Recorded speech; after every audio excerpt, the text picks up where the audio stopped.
Okay, factoring quadratic trinomials. This one is specific because it's a quadratic equation where the value of a is equal to 1.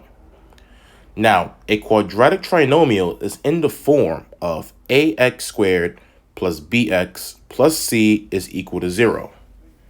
Now, I do want to say that the values of a, b, and c are integers.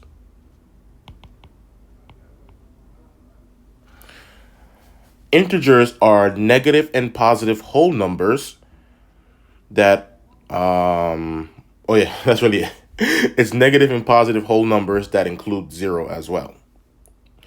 So, when you see a quadratic trinomial in the form of ax squared plus bx plus c equals to 0, whether if a is 1 or if a is greater than 1, you're going to take a similar approach. Now, when a is 1, and we call a the leading coefficient. So leading, I can't seem to write clearly on the iPad. Leading coefficient.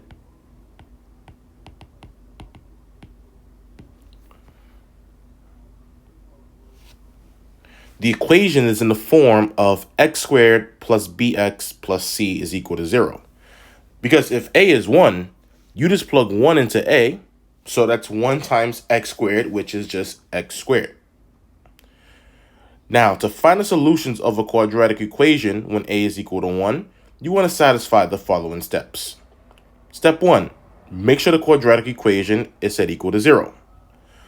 Step 2, factor x squared into two parentheses, an x in the left parentheses and an x in the right parentheses. X times x is x squared, not 2x. Don't confuse the two. Step 3, you want to find two numbers that multiplies to the c term, and at the same time, those two numbers will add to the b term. So find two numbers that multiply to c, and then make sure those two numbers also add to b. So suppose we have numbers r and s, and when you multiply r and s, it equals to c, then those two numbers, r and s, has to also equal to the b term. Step 4, when you figure out those numbers, use the zero product property to find the solution. So we're going to do 4 examples of factoring quadratic trinomials when the value of the a term is 1. And we want to find the solutions to x squared plus 9x plus 14, set equal to 0. Okay, step number 1 is already satisfied because our equation is already equal to 0. Step number 2 wants us to factor the x squared into two parentheses, equal to 0. So that's going to be x and x. Actually, what I want to do is I want to erase this, and I want to write it over on the left side of the screen.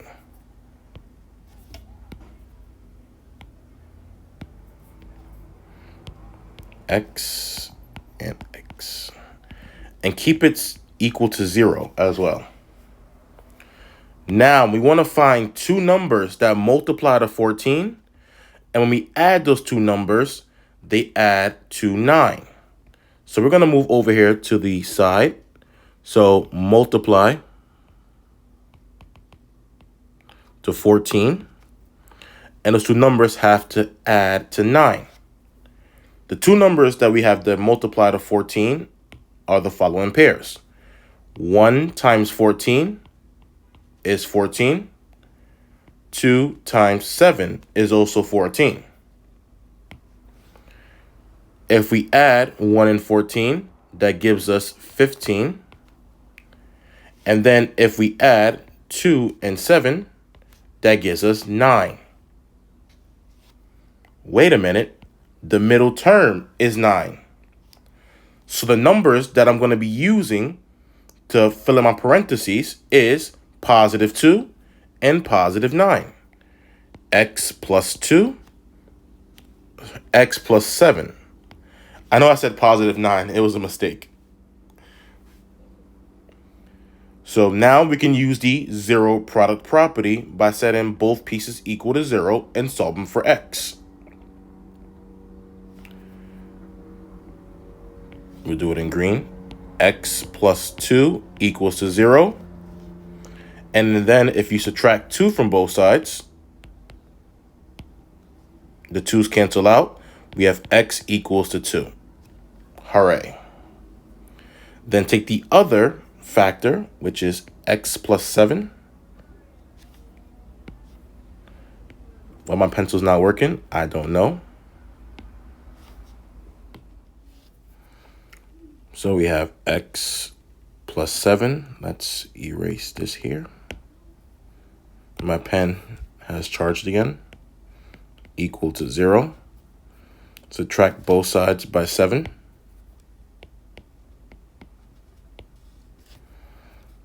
X equals to -7.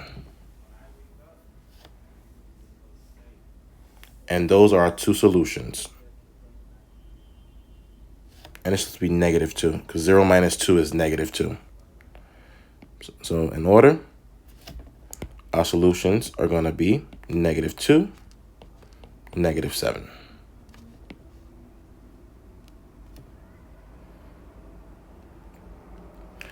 Same process here.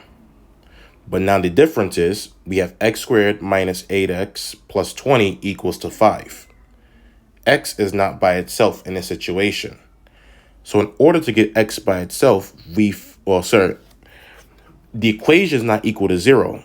So to get the equation to equal to 0, I must move the 5 to the left side. We're going to now subtract 5 from both sides, because we want our equation to equal to 0. 5 minus 5, that's gone. That equals to 0. Let's bring down everything else. We have x squared minus 8x. 20 minus 5, that is positive 15, equals 0. Let's erase that. Equals 0.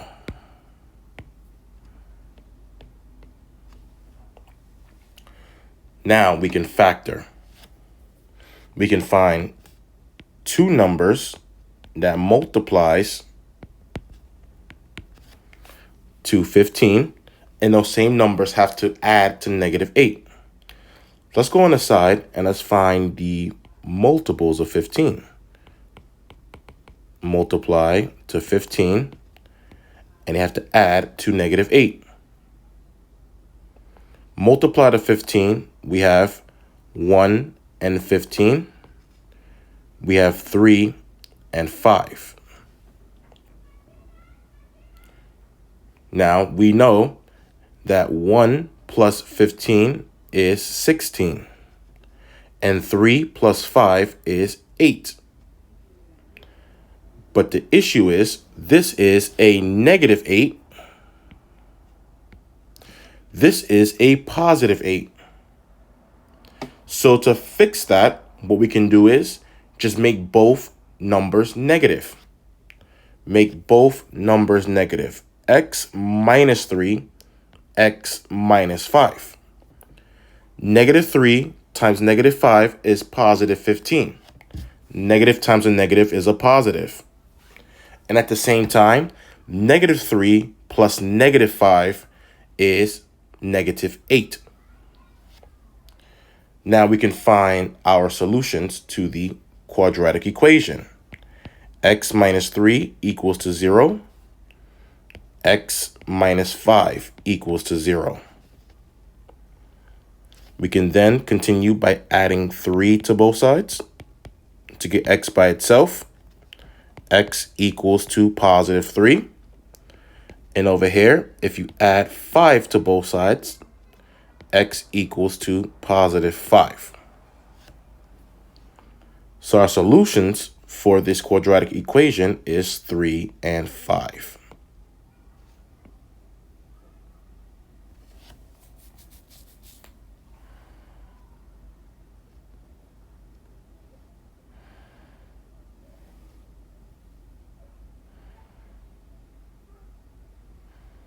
Example 3.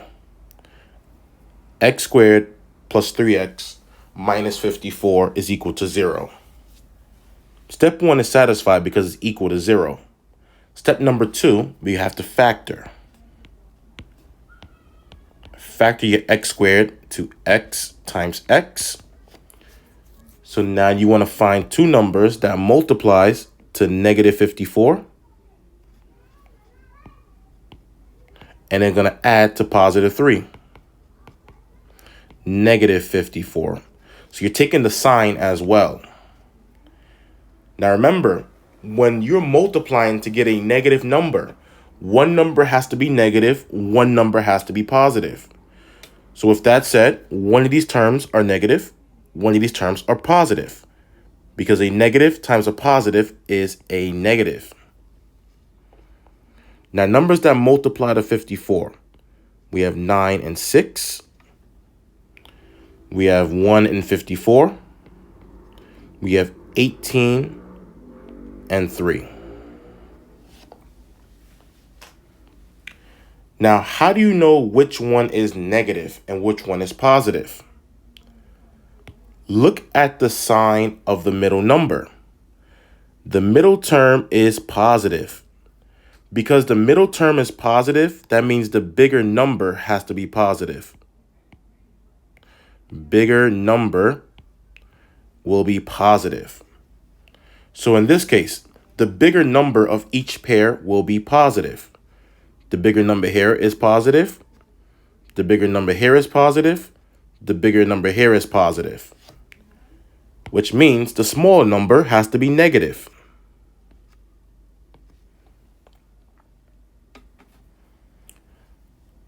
Now let's look at the first one.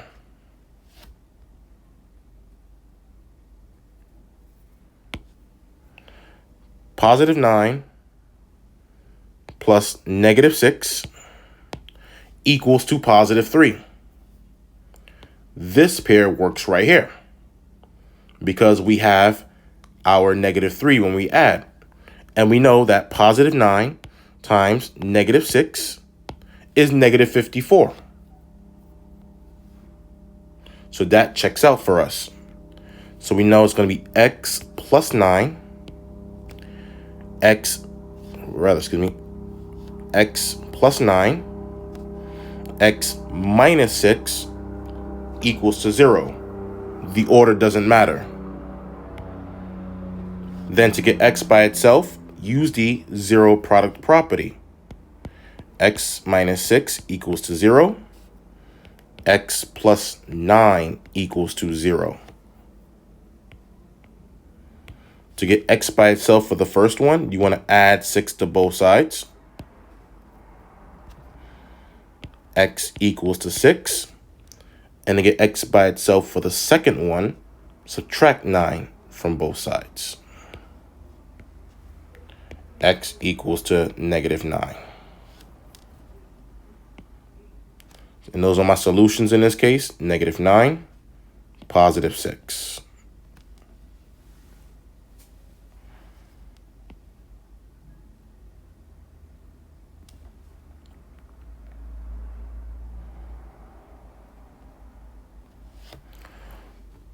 Last but not least, example 4, last example from this video.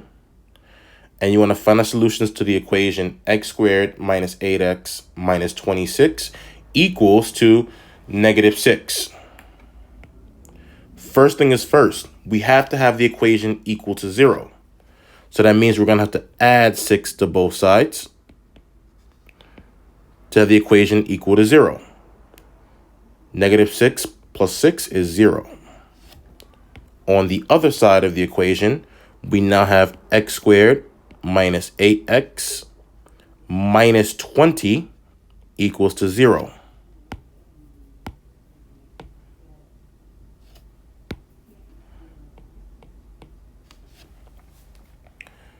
Now we can factor.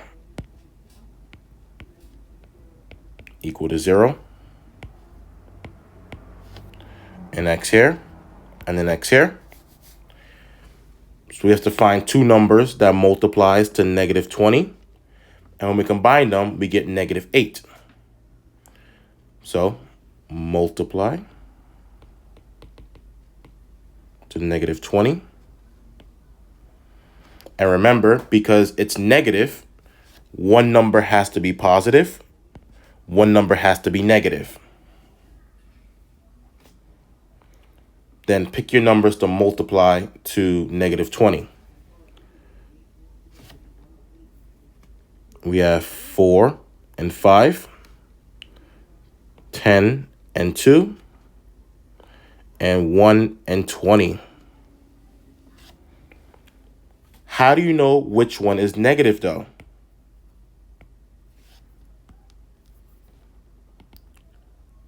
It has to add to negative 8. But the sign here is negative. So that means the bigger number has to be negative. Bigger number, negative.